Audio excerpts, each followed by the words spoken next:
सबसे पहले उठाते हैं foot and mouth disease FMD का मसला। देखिए, ये सिर्फ एक बीमारी नहीं है बल्कि पशुधन उद्योग के लिए एक बड़ा आर्थिक खतरा भी है। ये एक वायरल बीमारी है जो पिकोना वायरिडे परिवार के एप्थोवायरस से होती है और बहुत तेजी से फैलती है, मतलब हाईली कंटेजियस है। और सबसे बड़ी दिक्कत पता है क्या है? इसके एक नहीं 7 अलग अलग स्ट्रेन हैं। मतलब एक वैक्सीन सबसे बचाव नहीं कर सकती, हर स्ट्रेन के लिए बिल्कुल अलग तैयारी चाहिए। और जानवरों में इसके लक्षण, वो बेचैनी साफ दिखती है, जैसे मुंह से लगातार लार गिरना, कंपी होना, पैरों में दर्द और सूजन सी, दूध देने वाले पशुओं में दूध अचानक कम हो जाना, पैरों पर छाले दिखना और तेज बुखार। ये सब पशुपालकों के लिए किसी बुरे सपने से कम नहीं होता, सही में। अच्छा, अब बीमारी है तो इलाज की बात भी जरूरी है। एफएमडी जैसी स्थितियों के बाद या पाचन संबंधी दिक्कतों में पर्जेटिव्स काम आते हैं। आसान भाषा में कहें तो ये जुलाब है, इंटेस्टाइन की सफाई में मदद करते हैं। इनका असर अलग अलग हो सकता है। कुछ हल्के होते हैं जिन्हें लैक्सेटिव या एपेरिएंट कहते हैं, और कुछ काफी तेज जिन्हें पर्जेटिव या कैथार्टिक कहा जाता है। ये काम कैसे करते हैं? कुछ पेट में जलन पैदा करके काम करते हैं, वो इरिटेंट या स्टिमुलेंट कहलाते हैं, जैसे कास्टर ऑयल, अरंडी का तेल। कुछ आंतों में पानी खींचकर काम करते हैं, ऑस्मोटिक वाले। इसमें आते हैं मैग्नीशियम सल्फेट यानी एप्सम सॉल्ट या मैग्नीशियम हाइड्रोक्साइड।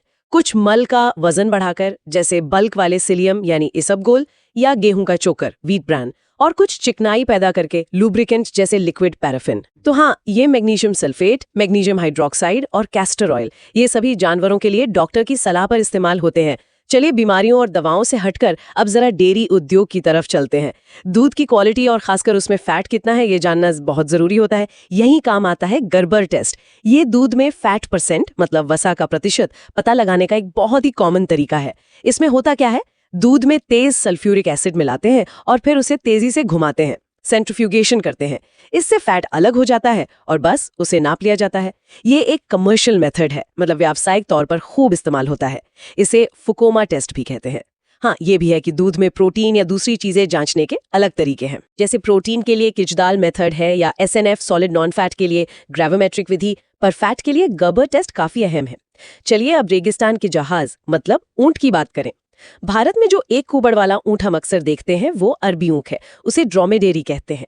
ये सिर्फ सवारी या बोझ ढोने के काम नहीं आता, आपको पता है, ये राजस्थान का राज्य विरासत पशु भी है और ये करीब 200 किलो वजन उठा सकता है। अच्छा खासा वजन है ये।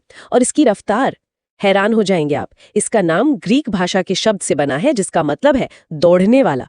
और ये सच में 65 किलोमीटर प्रति घंटे तक दौड़ सकता है, बहुत तेज। अब इसकी तुलना करें 2 कुबड़ वाले बैक्ट्रियन ऊंट से। वो मंगोलिया जैसे इलाकों में मिलता है और हाँ, वो खारा पानी भी पी सकता है। कमाल की अडेप्टेशन है ना? ऊंट परिवार में और भी दिलचस्प सदस्य हैं, जैसे विक्यूना। ये पेरू में मिलता है, सबसे छोटा ऊंट है शायद, और दुनिया की सबसे महंगी ऊन इसी से मिलती है। या फिर एल्पाका को ले लीजिए, दक्षिण अमेरिका का है और तरह तरह की आवाजें निकालने के लिए जाना जाता है। आखिर में पशु प्रबंधन से जुड़ी एक प्रक्रिया पर बात करते हैं, डॉकिंग। ये क्या है? ये भेड़ के बच्चों मतलब लैम्स की पूंछ हटाने या छोटी करने का प्रोसेस है। अब सवाल उठता है कि ऐसा क्यों किया जाता है, क्या जरूरत है इसकी? तो मुख्य वजह है साफ सफाई और स्वास्थ्य। पूंछ के आसपास गंदगी जमा होने से मक्खियों का संक्रमण हो सकता है, ब्लो फ्लाई इन्फेस्टेशन कहते हैं इसे, और ये भेड़ के लिए खतरनाक हो सकता है। तो डॉकिंग इसी जोखिम को कम करने के लिए की जाती है।